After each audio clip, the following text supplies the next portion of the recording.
All right, after all that, just riveting NBA talk with the playoffs and just everything that's going on, so much.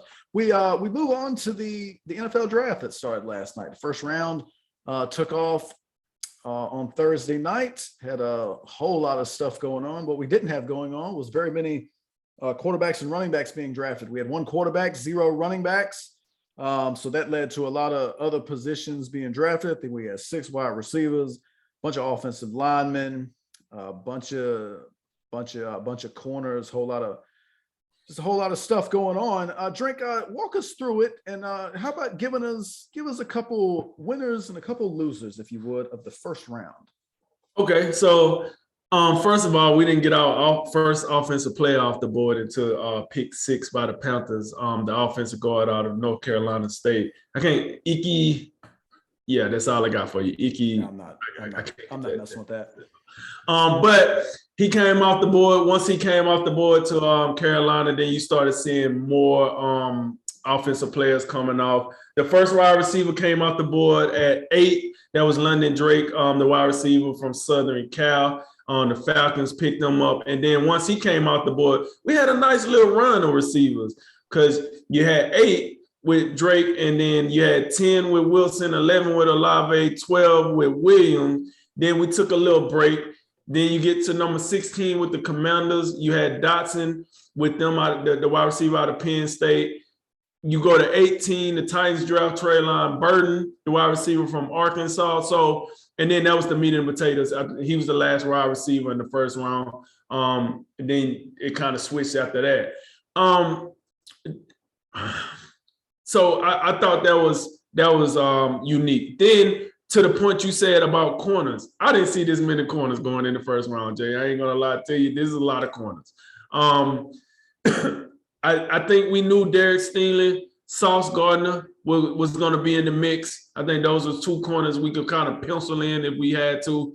But then when you got to the Trent McDuffies, the Kari Ealy's, guys like that, then you start adding in the safeties. I thought the safeties, the only one I heard about all year was Carl Hamilton. Then the draft rolled around and there go Daxton Hill and Lewis Seen. So we had a lot. We had some surprises here. Offensive tackles. Now to the winners and losers, let me tell you right now. My first loser is, listen, I don't know what the Philadelphia Eagles was doing here, but this is probably the reach of the first round here. I don't know.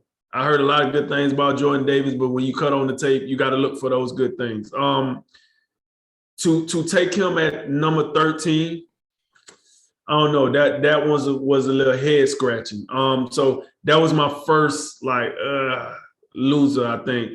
I wasn't enamored with the fact that Green Bay decided to pick a wide receiver today rather than yesterday. I get it. Maybe the draft grades, once that group of wide receivers got off the board, maybe the draft grades did not pan out to their liking. So they went and just got 2 elite defensive players by grade. But at the end of the day, man, as a Packers fan, I know when I went to sleep last night, I was madder than a mother that it was no receivers drafted by my beloved cheeseheads. That was unique. And then I thought edge rushers. I'm sorry, I'm losing my train of thought. But that was the other team. A team that I thought won, that I wasn't expecting to win because they've been jacking up so much, was the New York Jets. I thought New York Jets did very well with their eventual 3 first-round picks. I'm not mad at any of the 3. I think they're pretty good picks. I think, listen, you got the second best cornerback in the draft in Sauce Gardner with your first pick. I think you got the first or second best wide receiver in the draft and Garrett Wilson with your second pick. And then you traded back up to get probably one of the at least probably top 10 edge rushers in this draft in Jermaine Johnson. So I have to give, the Jets they flowers, man. They jack up a lot of stuff, but I thought they did well with this one. Now, I didn't like the Eagles draft pick, but let me tell you what I did like. I like that trade for A.J. Brown. I thought that was if you remember, the Eagles actually had 2 first-round picks coming into the draft. They traded away one. I think the one they traded away was for A.J. Brown. With that said, I like that pick. So I would definitely give the Eagles credit for that. I like that, but yeah, I would probably say off the top of my head, those was my winners and losers of the first round. Yeah, gotta start it. Let me get my notepad for this one so I make sure I get this out. Gotta start with Green Bay, as usual. Not quite sure what they're doing in the first round.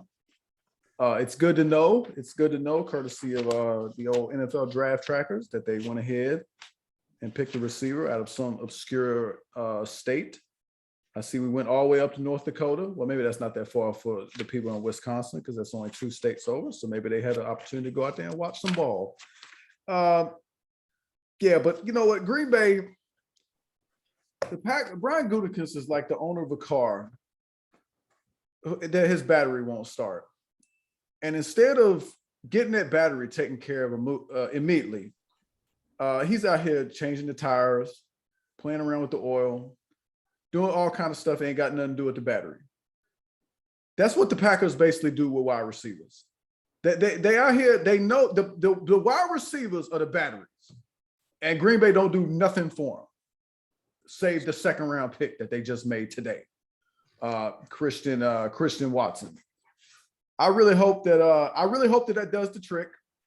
And look, I did say before the show that, you know, you had 6 wide receivers come off the board. Maybe, you know, they were kind of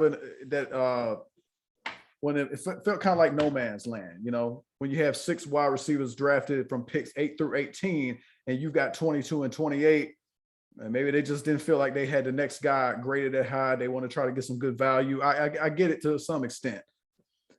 But I mean, look, your second pick that you made, Devontae Wyatt, yeah, I'm not seeing it outside of the fact that he played on the Georgia defense, and that just seems to be the new thing in this draft. 5 Georgia Bulldogs on the defense coming on in there.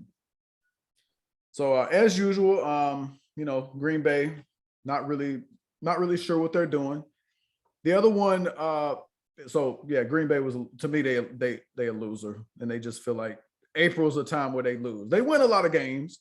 They win a lot of games, but April's not what I call a winning month for them. Right. You know what? These trades was ridiculous. There's just so many trades.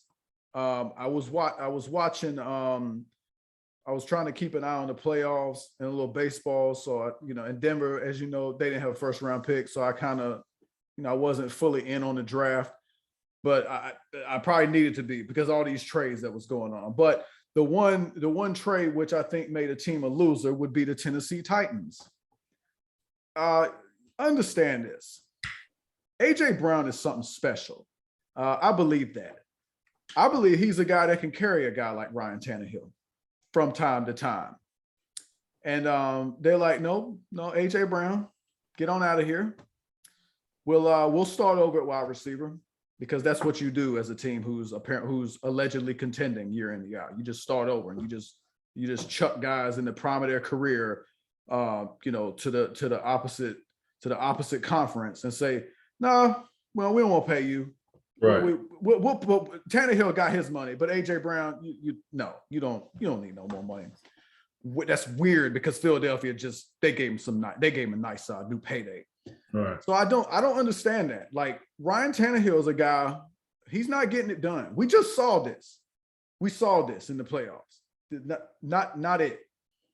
And because of that he's not it, you need the supporting cast to be outstanding. You have Derrick Henry. I understand that. But a guy like Ryan Tannehill needs a bona fide number 1 weapon. And he needs him today. Not next year, not 2 years from now, because God knows if if Tennessee fans going to be putting up with this nonsense. And so, I mean, Treylon Burks, I don't want to knock the guy. He obviously had a great season at Arkansas for Sam Pittman and crew. I get it. But is he ready now? Is he that guy now, today? And I'll tell you, he's not one of these guys who we was thinking about, you know, in the first round. He's not Garrett Wilson, Chris Olave, or Jameson Williams. I can Right. tell you that. So that's what I make of Tennessee. Not necessarily it's a knock on Traylon Burks, but it's a knock on what Tennessee did in the trade to trade a guy you got today that is a legitimate star at wide receiver. I think he is in AJ Brown. Let's go to some winners because I think I've placed the audience on a down enough level. They probably ready. Yeah, let's come on back up though. We're gonna build you back up now. You know what? I think it's a good day in the city of New York. I really do. I think it's on both sides. Mhm. The New York Jets, I think, had a resounding victory. And I think it's almost extended in tonight based on what I'm seeing. I'm looking at they picked up Bryce Hall, running back from Iowa State. Good to see some running backs coming off the board. Those guys get taken for granted. Mhm. But look what they did getting Amara Sauce Gardner out of Cincinnati. We know how outstanding he is. And then Garrett Wilson, arguably the best wide receiver prospect, sub 4.4 speed, got all of that going on. And then you move on. They go even bigger. They make a trade at the back end to get back in the first round to get a pass rusher who was falling off a little bit. But I mean, you turn on the tape last year, Jermaine Johnson, a game wrecker at Florida State. Transferred over from South Carolina, I believe.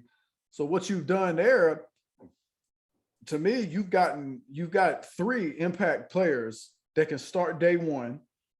Bryce Hall, you can bring him in. You got a 1-2 punch with him and Michael Carter. Carter in his second year out of North Carolina. The wide receiver room, it's not empty now because you're looking at Garrett Wilson, you're looking at Elijah Moore, and I'm skipping on a third guy. There is a third guy, but I'm skipping on a name. They trying to trade him. Is it Callaway? No, that ain't it. I don't believe. No? You know what? Hold up. I gotta figure this out real quick. Sure, ain't Kadarius Tony or something like that? Did I say Elijah Moore? No, that's the Giants. Kadarius Tony. Who we talking about? Oh, I'm sorry. Oh, Corey Davis. Corey Davis is who I'm thinking of. My bad. Corey Davis, Elijah Moore, and Garrett Wilson. So you could do a lot worse than that. So you've given Zach Wilson a 1-2 punch in the backfield. You've given him a trio of wide receivers you can count on, and you've given that defense a guy who can get to the quarterback. So I think you've done that. Your first 4 picks, I think you've done well. And for the New York Giants, you had the 5th and 7th pick. Kayvon Thibodeau, and don't forget this. I think this is maybe not the best analogy, but I think it's somewhat of a parallel. Justin Herbert, when he came out of the draft, when he came out from Oregon, he came back to college when the season that he could have came out early, he was the presumptive number 1 overall pick. He went back to school. That's when Joe Burrow does his thing, and Tua was coming out too. So he ends up being the 3rd quarterback, but he still had number 1 overall pick talent. Not this exact same thing, but because you saw what Hutchinson did and you saw what Trayvon Walker did and the measurables he showed at the combine, but Kayvon Thibodeau clearly could have been a number 1 overall pick considering the preseason hype that we was getting around him. Right. So you got a potential franchise altering player on the defensive line. And then Evan Neal was a guy who was in the running for the number 1 pick this year as well. So, I mean, I think the New York Giants made out very well. And we know, I mean, that offensive line, the Giants been trying to fix this for years. They got Andrew Thomas up in there. He's been steady. I don't know if he's been great, but I think he's been steady. But now you have 2 guys two building blocks on the offensive line. And that, it's the best teams or the teams that are foundationally strong are the ones that build up those offensive lines and those offensive and defensive lines. So I think the city of New York, they're looking like winners so far. I know it's a rarity, and I know they still got a lot of work to do before we can call them winners when it actually counts. But I think they did a nice job in their respective drafts so far, unlike the Titans and Packers.